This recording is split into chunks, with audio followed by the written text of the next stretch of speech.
Ka një arsye të qartë pse duhet të mbajmë sytë tanë te Krishti, i cili është fryti i parë i ringjalljes. Kjo sepse ringjallja e tij është edhe ringjallja jonë. Kur ushqejmë këtë shpresë, ne mund të mposhtim çdo dyshim dhe dëshpërim në jetë. Pali jetoi një jetë me vuajtje aq të rënda, saqë deklaroi: "Unë vdes çdo ditë."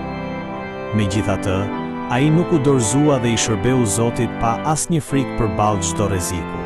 Kjo ndodhi sepse shpresa e patundur në ringjallje e bëri atë të qëndrojë dhe i dha forcë për të përmbushur misionin e Zotit.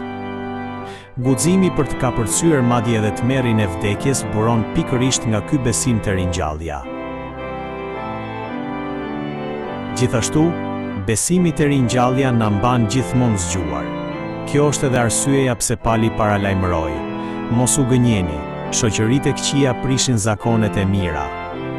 Ata që nuk besojnë në ringjallje dhe kërkojnë vetëm kënaqësitë e mishit, do t'i tallin dhe do t'i tundojnë besimtarët. Megjithatë, besimtarët që besojnë në ringjallje qëndrojnë zgjuar, bëjnë drejtësi dhe i qëndrojnë larg mëkatit. Duke e ditur se vdekja nuk është fundi, ata jetojnë edhe sot duke ngrënë e duke pirë vetëm për lavdinë e Zotit.